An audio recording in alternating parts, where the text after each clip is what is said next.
Como viver sem remédios? Precisamos começar a encarar a nossa saúde, ou a saúde de modo geral, como uma coisa a ser conquistada, cultivada diariamente. A visão que a gente costuma ter, que a própria medicina costuma colocar, é aquela visão de tratar uma doença. Você fica doente e a partir daí é feito um diagnóstico da doença, da causa, e geralmente é prescrito um remédio, às vezes até uma dieta, outra coisa que não seja remédio, mas via de regra, medicação, cirurgia, para corrigir um problema, a doença. A minha proposta é uma proposta de inverter esse papel. É uma proposta de cultivar a saúde, porque me parece muito óbvio, muito lógico. Quanto mais saúde você tem, menos doença você vai desenvolver. Ao desenvolver uma doença, ok, que se use remédio. Não quero passar uma ideia errada de que viver sem remédio é viver totalmente sem remédio, é nunca usar remédio.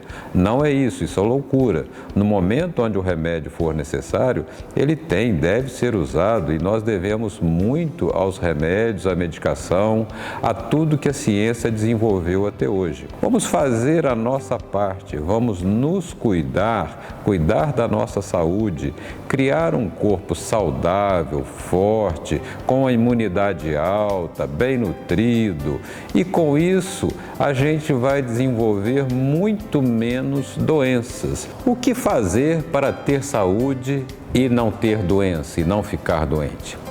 Primeiro, vamos falar o seguinte, do mais fácil, o que não fazer, tá? Exemplo clássico, e gosto de começar por esse assunto, cigarro. Se você quer fazer uma coisa para não ficar doente, não fume.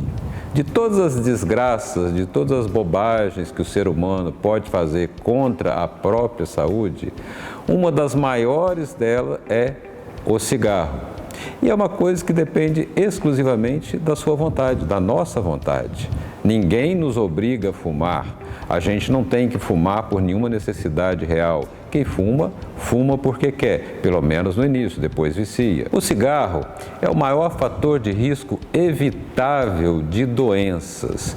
Ele é tão prejudicial que ele faz mal para tudo que você imaginar e mais um pouco ainda. O cigarro está relacionado com câncer, com doença cardíaca, com obstrução arterial.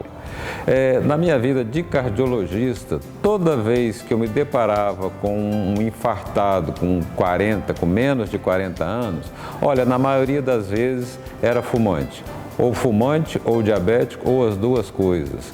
Então, o cigarro tem uma influência muito grande na saúde das nossas artérias.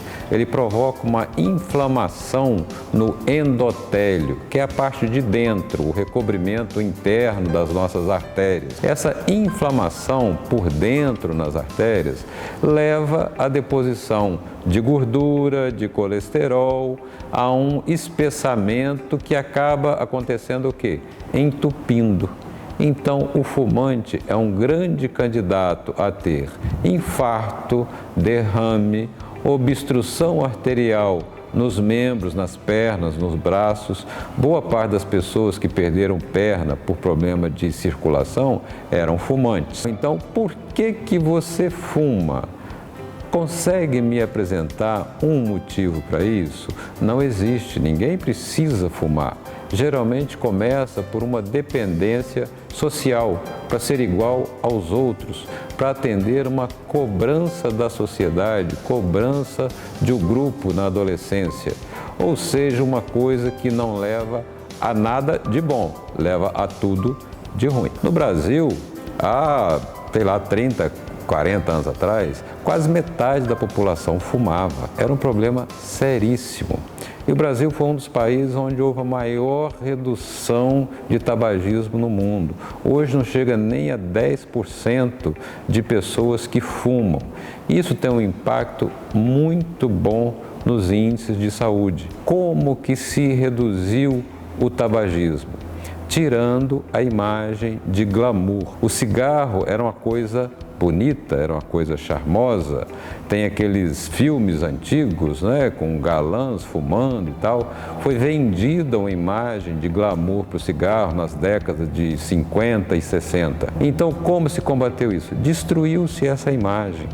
Primeira coisa, foi proibido campanha publicitária. Como é que eu vou propagar, incentivar o consumo de um produto que vai adoecer a população?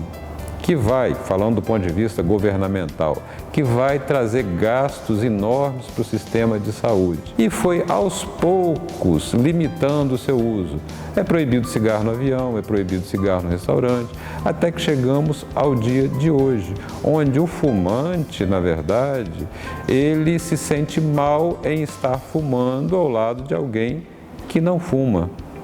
O contrário do que era antigamente. Então, essa destruição da imagem levou o quê? A origem do problema.